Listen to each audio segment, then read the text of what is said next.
Say something funny, Marshall. That was the third time she said it. Louder than before. This time into a microphone. With 70 people watching. And you know what I did? I blinked. I actually blinked like I was buffering. I wasn't ready. I didn't know there would be a microphone. I didn't know I'd be dragged into her engagement toast like some stand-up act hired last minute. Delaney grinned and kept her arm around my shoulder. Come on, this is the man I'm marrying, she said to the crowd, laughing. He's usually full of dad jokes. Let's hear one of your classics, babe. Someone clapped. Someone else yelled, yeah, give us one. I stood there like an idiot, gripping my sweating glass of club soda with lime, because I was the designated driver, as always, and trying to think of something. Anything. But my brain? Empty. Just the buzzing of the mic and the faint echo of jazz music from the terrace speakers. I guess the joke, I finally said into the mic, is that I thought I was here to celebrate love, not audition for it. Polite chuckles. Delaney's grip on me tightened just a little. Her smile dropped half an inch. I handed the mic back to the host. Tried to leave it at that. Walked off toward the edge of the rooftop, toward the rail overlooking the city. I wanted to be small for a moment. But of course, she followed. You embarrassed me, she whispered, teeth clenched. That was your big chance. My big chance to what? I asked, genuinely confused. Be entertaining enough to deserve you. She scoffed and looked away, scanning the crowd like she was already preparing her exit strategy. Then came the words I'll never forget. You know what? If I didn't plan every detail of this wedding, no one would even remember you were in it. That's when I knew. It wasn't a joke anymore. Not for her. Not for me. I looked her dead in the eye and said, then maybe don't bother planning it at all. And I walked back inside, past the white cake with our initials, past the projector looping our fake smiling engagement photos, past her cousin snapping pictures for Instagram, and I grabbed the tiny cardboard box that held the rings. The crowd didn't even notice me. I wasn't part of the show anymore. By the time she realized I was serious, the elevator had already closed. And that was only the beginning. The moment those elevator doors sealed shut, I expected to feel rage, or devastation, or maybe even guilt. But instead, I just stared at my reflection in the mirrored wall and thought, so this is what peace feels like? Then the panic set in. Not mine, hers. By the time I reached the lobby and stepped out into the quiet street, my phone had already buzzed 5 times. First a call, then 2 texts from Delaney, one from her maid of honor, and then her mother. That last one stung a little more than I wanted to admit. I liked her mom. She used to say things like, you're the calm in her storm, Marshall, as if I was her daughter's emotional service animal. But in that moment, I didn't care. I slid my phone into airplane mode. I wasn't running, I was withdrawing. Like a bank account that had been drained dry for years and finally closed. I walked for a while. Past the floral shop where we had argued about centerpieces. Past the jeweler where I spent 2 months' rent on a ring she told me later was sweet but basic. Past the boutique where she cried because I said I didn't know what champagne ivory looked like. And then I did something I never do. I went to my brother's place uninvited. My older brother Nate and I aren't close. He's the athletic one, the golden boy. I'm the quiet tech guy with an overbite and a fear of confrontation. But I figured, if there was ever a night to show up unannounced with a half-broken engagement box in my jacket pocket, this was it. He didn't say much when he opened the door, just moved aside and let me in. I sat on his couch, still in my dress shoes, still gripping the ring box like it was radioactive. You all right? He asked after a few minutes. I nodded, then shook my head. What happened? I opened the box, showed him the rings, and said, turns out I was the prop, not the partner. That's when his fiancée, Jen, walked in from the kitchen. She didn't even ask questions. She just brought me a blanket, handed me a bowl of microwave pasta, and quietly told Nate to give me space. That was the first real warmth I felt all night. Meanwhile, Delaney's world was unraveling above that city skyline. She must have tried calling me 15 times. I didn't answer. Instead, I sat there on the couch, listening to Nate and Jen whisper in the hallway while the pasta went cold in my lap. Here's the part that still floors me. By midnight, I got an email. Not a message. Not a voicemail. An email. From Delaney. Subject line, please don't ruin this. I read it 3 times before I even processed what she meant. Not I'm sorry. Not let's talk. Just, don't ruin this. Like I had messed up a production. Like I had derailed her Pinterest perfect performance. She wrote, I know you're upset, But tonight was important. You made a scene. I think we both need to take a breath and regroup. This doesn't have to spiral. Call me when you've calmed down. When I've calmed down. No accountability. No ownership. Just pure spin control. And maybe that's when something inside me snapped in a quiet, permanent way. I opened a blank email, typed 2 words, and hit send. It spiraled. Then I shut my laptop, curled up under the blanket Jen gave me, and finally, slept through the night without thinking about Delaney's voice in my head. But if I thought the fallout was over, I was wrong. Because what came next? Her friend, my friend, showed me something Delaney never thought I'd see. The morning after the rooftop party, I woke up on Nate's couch to the smell of burnt toast and a notification that nearly stopped my heart. It wasn't from Delaney. Not this time. It was from someone I hadn't heard from in months, Elliot. He and I used to be close, roommates back in college. He was the reason I even met Delaney in the first place. They used to work together at an agency before she moved into private events. We lost touch after he moved to Portland, but seeing his name flash on my phone was like a siren, loud and oddly timed. His message was short. Marshall, I saw what happened last night. I have something you need to see. I sat up too fast, the blanket falling off my lap, the chill from the hardwood floor biting at my legs. Jen was in the kitchen with earbuds in. Nate had already left for work. It was just me, my phone, and the gnawing suspicion that something worse was coming. I called Elliot immediately. Hey, he said, his voice quiet, almost hesitant. Are you alone? Yes. I didn't want to get involved, man. I really didn't. But you need to know what people are saying. Saying? I repeated. Delaney's spinning the whole thing. Telling people you had a meltdown. That you've been unstable for months. That you're sabotaging everything because you're scared of commitment. I went silent. I mean, what do you even say to that? She's already posted some cryptic stuff on her socials. I've had 3 people message me asking if you're okay. Like, mentally okay. That hit harder than I expected. Because the truth was, I was mentally okay. For the first time in years. For the first time since I started pretending I liked wine tastings and mid-century furniture and vegan chili with names I couldn't pronounce. I had finally drawn a line.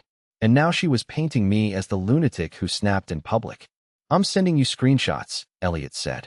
A second later, my phone buzzed. Then again, and again, there they were. Messages from a group chat labeled D's Girls Ring, Delaney's Inner Circle. The bridesmaids. The image-obsessed PR pack who treated every brunch like a press conference. I scrolled. He really walked out like that? At your party? Wow. Triangular flag.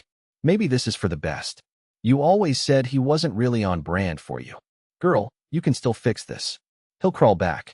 He needs this wedding more than you do. But then I hit the message that made my stomach turn. He's too boring to even cheat. At least if he had an affair, we could make you the victim. I stared at that line for a long time. Not because it was cruel, but because it felt like the most honest thing any of them had ever said. They didn't see me as a person. I was a plot device. A character in Delaney's curated life. And then came one more screenshot. This one, private. A DM. From Brandon. The same Brandon who stood next to her at the party, who laughed the loudest when she joked about me, who once told me I was lucky to land someone like her. His message was simple. Let me know if I should still hold that hotel room for you Sunday night. I assume plans haven't changed. I felt my mouth go dry. Hotel room.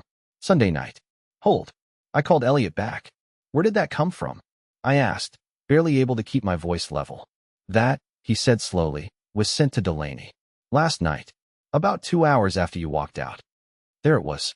Not confirmation. Not proof. But enough. Enough to tell me I wasn't just the safe choice. I was the temporary one. The distraction. The front for something else she didn't want the world to see. And she never expected me to see it either. I didn't cry. I didn't scream.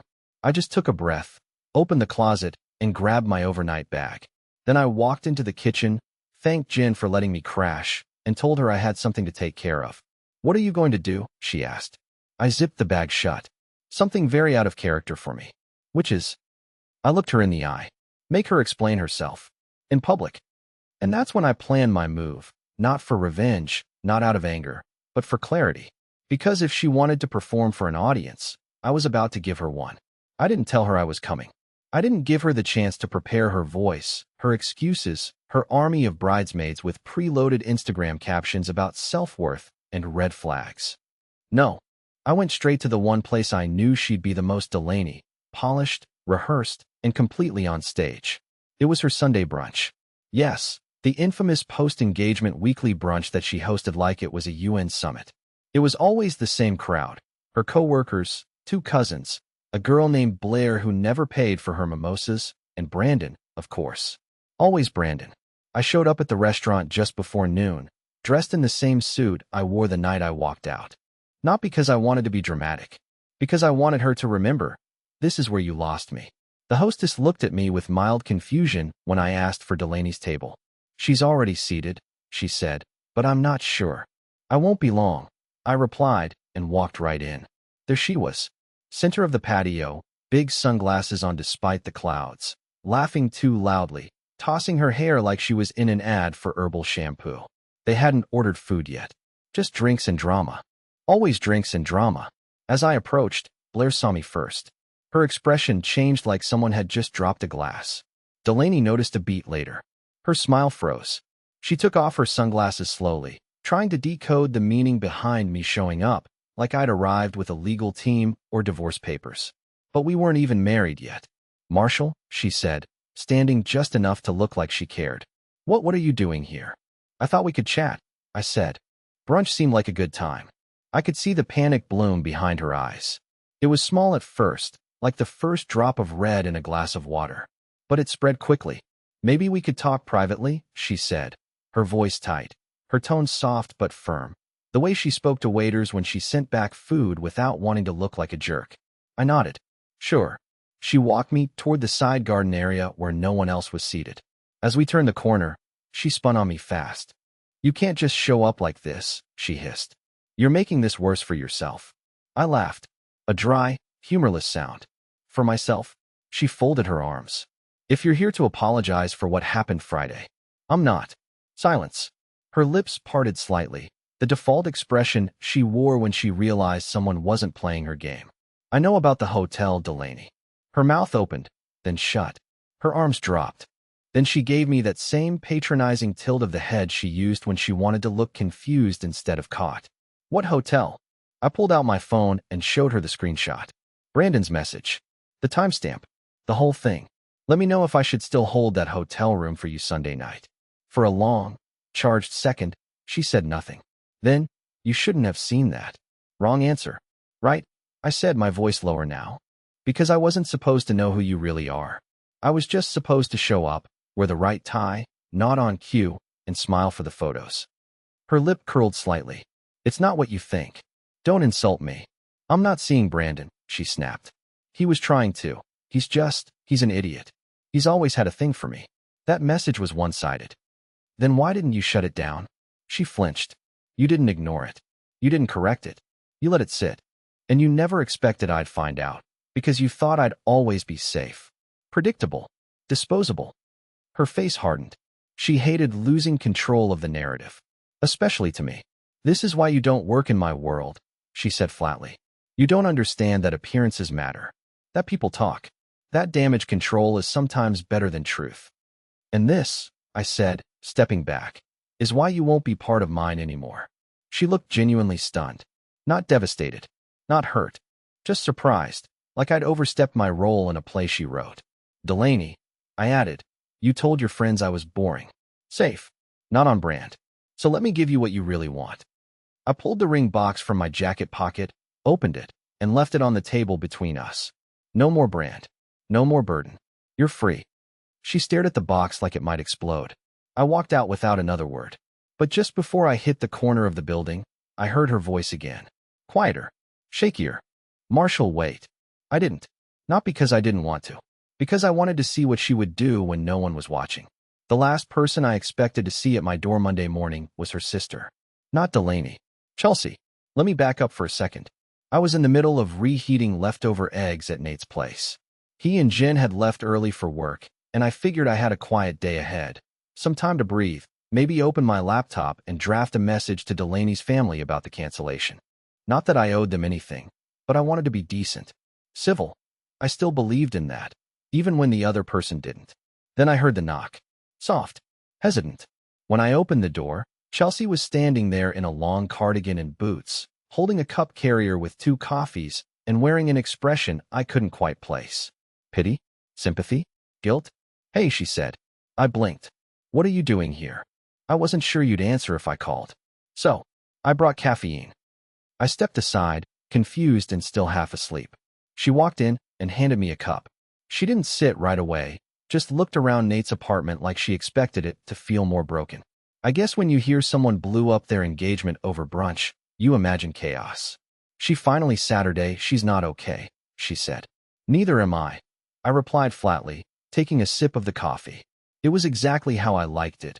Cream, no sugar. A detail I didn't even realize Chelsea knew. There was a long silence before she said, she told us what happened. Or at least her version. I raised an eyebrow. She said you lost it. Publicly humiliated her. Walked out without warning. I laughed once. Short. She forgot to mention the months of quiet digs, the emotional frostbite, the secret hotel plan. Chelsea looked down at her hands. I know. That made me pause. You do? She hesitated, then nodded. Brandon's not subtle. He's been sniffing around for years. Everyone saw it. But Del never told him to back off. I think, on some level, she liked keeping him close. Like a backup battery. That's disgusting. I'm not defending her, she said quickly. I'm just saying, I saw it. I told her it wasn't fair to you. That you deserved better. I shook my head. Then why didn't anyone tell me? Because she's the hurricane, Marshall. And you don't yell at a hurricane. You board up your windows and hope you don't get hurt. That hit harder than I wanted to admit. Chelsea leaned forward, lowering her voice. Do you know why she didn't delete that message from Brandon? Because she didn't care enough to hide it? She gave me a sad smile. Because she didn't think she had to. You always forgave her.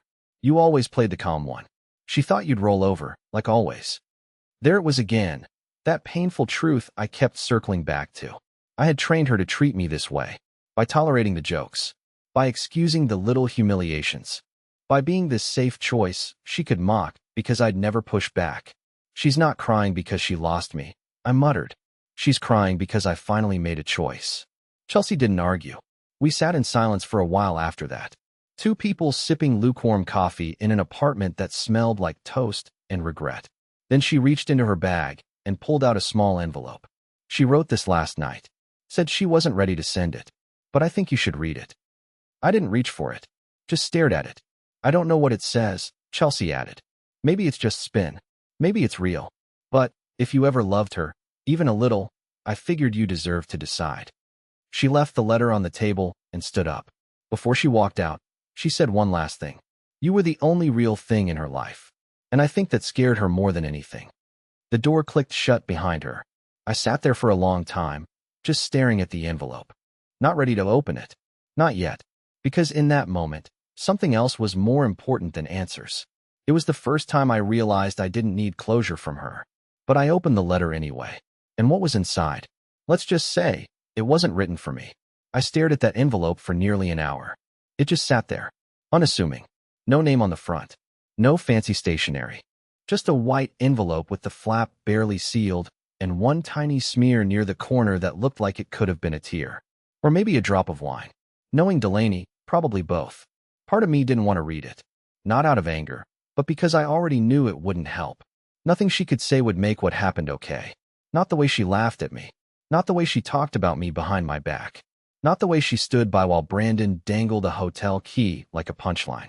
But I opened it anyway. Because that's who I've always been. Curious. Hopeful. Pathetic. The first line didn't even start with, Dear Marshall. It started with, Chelsea, I know you think I don't care. I stopped right there. My stomach twisted. This wasn't a letter to me. It was one she wrote to her sister. She must have mixed the envelopes. Or maybe she was never going to send either and just stuffed them into her bag in a panic after our confrontation. Either way, what I held in my hands wasn't intended for me. But I read every single word. And what I read wasn't an apology. It was a confession.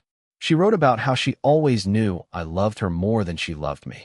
That she thought it was enough. That eventually she'd catch up emotionally. That she'd learn to settle. She said I was kind, generous, loyal. The kind of man women claim they want until they realize kindness doesn't make your heart race. She wrote about the night she got drunk with Brandon after a corporate event and nothing happened. but she liked the way he looked at her. Like she was the center of gravity. Like she was still wanted. She admitted she sometimes imagined the wedding without me. That she dreamed of walking down the aisle and seeing people admire her dress, her hair, her success, but not necessarily the man waiting at the end of the aisle. That I was just background. And the worst part? She wasn't sorry. Not really. The entire letter was one long justification. She wasn't a villain in her own story. She was a complicated woman who made mistakes because she was scared of mediocrity. I was the mediocrity, the safe harbor she hated herself for needing. When I finished reading, I didn't cry. I didn't crumble. I just sat very still, the kind of stillness that comes when a part of you dies without drama. I folded the letter and put it back in the envelope. Not out of respect, but because I didn't want Nate and Jen to find it in the trash and ask questions. I tucked it into the inside pocket of my jacket, where the ring had been days earlier, and left the apartment without a word. I needed air. Not just oxygen. I needed out. I walked for miles. No destination. No map. Just the sound of my own steps and the occasional rush of a passing car. At some point, I ended up at an old bookstore Delaney and I used to pass, but never entered. She always said it smelled like mildew and missed opportunities. But today, it felt like sanctuary. I sat in the back, hidden behind a stack of dusty novels and quietly falling apart biographies. I didn't even pick anything up. I just sat, breathing. That's when my phone vibrated again. I almost didn't check it. I'd had enough of texts, notifications, screens. But something made me look. It was a message from Elliot, the guy who sent me the screenshots. It said, "Hey, thought you should know, Brandon posted something weird on his story. You might want to see it before it disappears." I clicked the link. It was a 15-second clip. Shaky, taken from a phone, music in the background, probably a party. But in the center of the frame, unmistakable, was Delaney. Laughing, holding a drink, sitting on someone's lap. Brandon's lap. He captioned it. Guess who bounced back quick? Fire ring, waving hand medium light skin tone. My face didn't flush. My hands didn't shake. I just stared. Then I saw the timestamp. It was taken the night of the brunch. Hours after I walked away.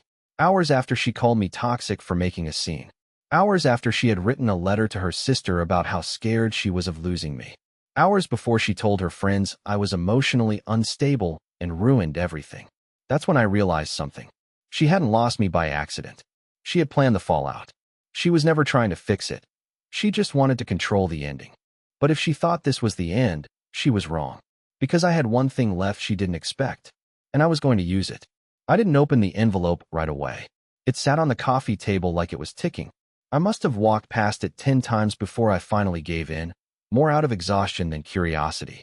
By then, the sun had dipped behind the blinds, and the only light in the room came from the cheap floor lamp Nate bought during his bachelor years. I sat down, braced myself, and tore the seal open. At first, I thought it was written for me. The first few lines were vague enough. Mentions of regret, confusion, and how things weren't supposed to end like this. But then one line shifted everything. Chelsea, I know you're going to say I brought this on myself. I froze. Chelsea, not me. I flipped the page over just to double check. No, dear Marshall. No date. Just a letter my ex-fiancée wrote to her sister and never sent. A letter that landed in my hands by accident. At least, I hope it was an accident. My first instinct was to stop reading. This wasn't meant for me, and for all our chaos, I still clung to some kind of moral line. But then I saw the next sentence. You don't understand what it's like to feel nothing and still be expected to perform love like it's a play you didn't audition for. And I kept reading. She admitted that she didn't love me. Not the way she was supposed to. She called it functional attachment, like I was a good car that didn't excite her but got her from point A to B. She wrote that she thought, with time, the spark would come. That loving me would eventually feel right. That I was everything a smart woman was supposed to want. She even praised me in the most heartbreaking ways, said I never raised my voice, never embarrassed her in public, never demanded anything. Too gentle, she wrote, almost invisible. I forgot to appreciate him because he never made himself impossible to ignore. But the part that gutted me came near the end. Brandon was a mistake, but it felt good to be wanted for once. Really wanted. I told myself it was harmless. I told myself Marshall would never know. He never pushes. He never questions. I thought I had time to clean up the mess. There it was. The quiet truth I had suspected for months, maybe even years. Not just emotional betrayal, real betrayal. Confirmed in ink. Unapologetic. Wrapped in philosophical nonsense about fear, identity, and needing space to discover who I really am before I become someone's wife. That last line. It burned. I don't want to be the kind of woman who settles because someone was kind to her. That's what I was to her. A warning. A trap to escape. I sat there for a long time after finishing the letter. I didn't cry. I didn't scream.